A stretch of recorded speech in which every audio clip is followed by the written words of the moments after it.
hugging. Hands are not for pushing and shoving. Hands are for loving. Hands are for hugging. Hands are not for pushing and shoving. Wave your hands, say hello and goodbye. Don't use your hands to make someone cry. You've got a left hand and you've got a right. Don't use your hands to get in a fight. Hands are for loving. Hands are for hugging.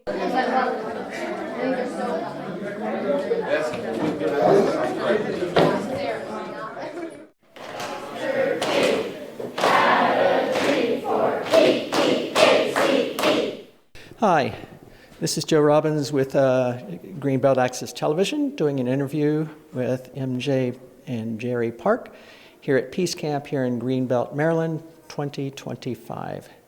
How are you both? Good. Glad to be here. Indeed. We had a good week. Good. Excellent. So maybe if I can start with what is Little Friends for Peace and what is Peace Camp? Great questions. Little Friends for Peace is a small nonprofit that my husband and I started about 44 years ago as our response to the culture of violence and the unpeace that we were experiencing. So it's an educational nonprofit that focuses on tools and practices to help live and embody peace in daily life. It really focuses on social emotional wellness, so inner peace, the peace that we want for ourselves, and helps us be equipped with tools to interact with others and also how to relate to the world around us in a peaceful way. What would you say, Jer? And we are constantly learning how to be creative with bringing unpeace together for peace. Excellent. So specifically, what kind of activities have you all been doing this week? Wow, this has been a great week in Greenbelt. We build the camp around cooperative games, creative art, and special guests. Special guests are people that come to enrich the camp with some of their practices, from music to, we had a movement teacher come in who did a cooperative story, and also each day we start the camp with our large group coming together to build community, and we close the day with the large group process to reflect on our day and what have we experienced, what have we learned, and what are we practicing. So it's a very experiential camp, and it is an opportunity to live peace as we teach peace. In the games that I lead, we take games that kids learn from way early that are basically win-lose games. To win, you have to make the other person lose. And we figured, peace is finding ways to make both win. So we changed the rules, and we make them into win-win games, just like musical chairs. When you don't get a chair because music stopped, the rest of the chair sitters finds a place for you on those chairs. It's like a lifeboat. I think another one of the exciting games is called the Magic Carpet Ride, where the camper gets to lay on a blanket that everybody is holding, and especially, obviously, the counselors are giving a lot of grip to it, and the camper gets to say where would they like to go. And so it's called the Magic Carpet Ride. They have to trust that the people are going to hold and get them to that spot. And the joy that you see in the campers' faces as they get to be surrounded by their fellow campers and counselors giving them this ride.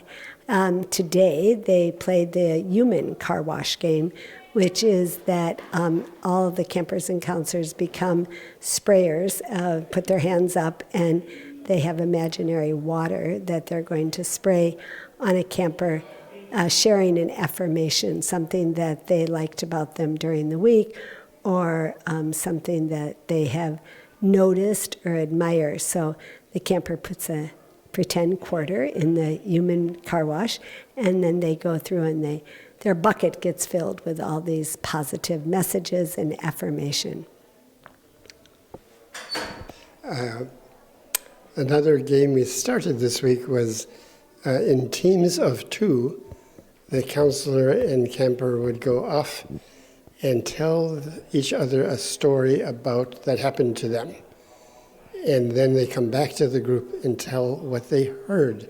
So there's so much attentive listening that's part of peacemaking that they learn in the games. I think what makes Peace Camp different and unique is that the campers come in rather curious, like, what is a peace camp? And how is this different from soccer camp or maybe a math camp or a science camp? And at Peace Camp, we want to create a safe place where the kids can experience, learn, and practice the art of being at peace with themselves, others, and the world. And we have 4 C's that we focus on, and that is building connections, so connect, and then we create that safe place, and then contribute is the 3rd C. So everybody gets to contribute. Everybody's ideas are welcome, and that's not easy in this culture, how to make a camper feel their voice counts and that they're not going to be put down or made fun of or pushed out. And then the last C is we celebrate. So connect, create, contribute, and celebrate.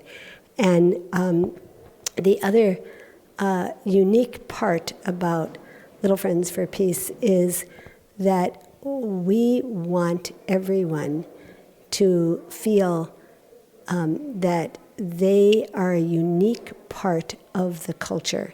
So amazingly, this week in Greenbelt, at the Greenbelt Community Church, there's trees, there's places to explore, green spaces.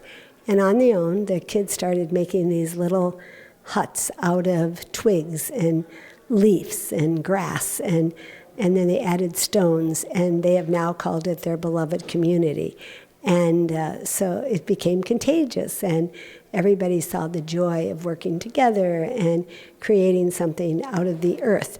And it's been really magical to see when people are given the opportunity to care for one another and care for the space they're in and are invited to cooperate.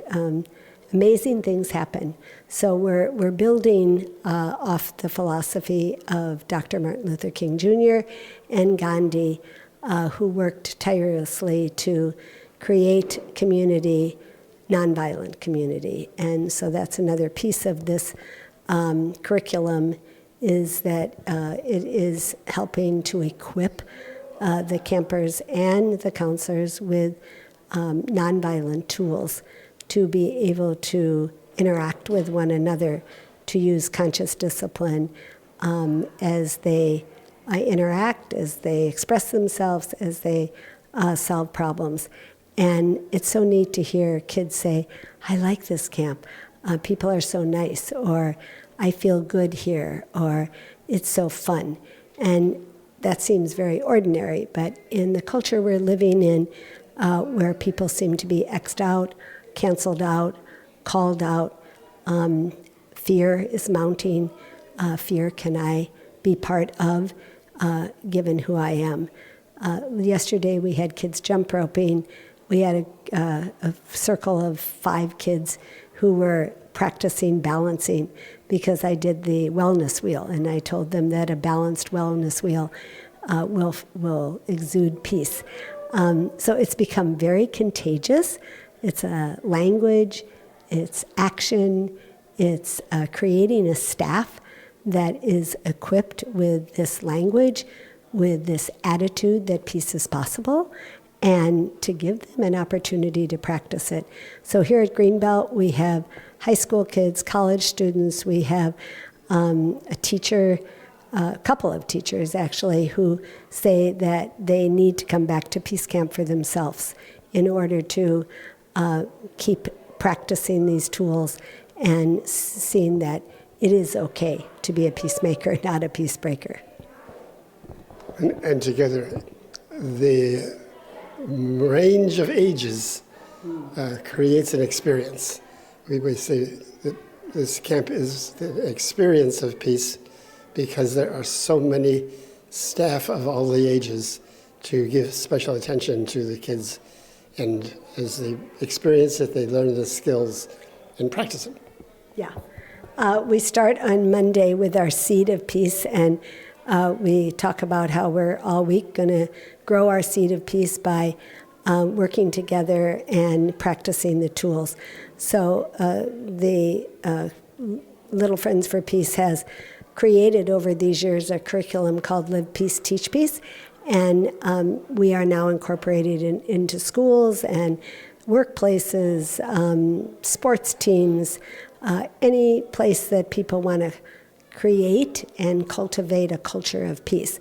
And the 5 tools that we have given them are care for self, others in the world, our environment, and share your talents, your gifts, your joy, your abilities that can help add to this culture of peace. Third day is cooperate. In order to solve a problem nonviolently, you do have to work together, ride the peace train, come to the peace table, be open-minded, open-hearted. Fourth day, shine, that Dr. King said darkness is not overcome by darkness, but by light. By light. And so, it's incredible given the invitation. We had kids going around like shining their light on others by saying, we need you to be part of our flag. So each home group makes age-appropriate groups that they have make a flag that is part of the culture they've created during the week. The other big hit at Peace Camp is we have Peace Mail. And we have a Peace Post Office in the Peace Museum. And again, sounds kind of like, what? But that's what they love. The kids yesterday, I couldn't get them to stop making mail for each other. So they make little notes, I'm glad you're here, or I'm so glad to be your friend, it's fun to get to know you. So we're in a world where, giving affirmations or saying hi to someone, reaching out to them is not as common as maybe it should be. And so they make these mailboxes, put them up in their home base. And then in the Peace Museum, which is another hit of Peace Camp, which is a little space we create where the kids can go and interact with flags from other parts of the world, Legos, magnetic blocks, get a chance to create, to make. And as they're doing it, they can talk to one another. I do have a dream to create a peace museum in D.C. as part of the Smithsonian. So this is our little replica of what we want to do. So maybe you're picking up that Peace Camp creates a vibe, a spirit, an opportunity. What does peace feel like? What does it look like? What does it sound like by the language and how is the practice something that we can begin with right now rather than waiting? And I can say we have reached a really high peak here in Greenbelt. This group, as Jerry said, it's very, it's multicultural and intergenerational, and everybody's looking out for each other, and we've created that community. So thanks, Greenbelt. Okay, well, thank you so much for your time, MJ.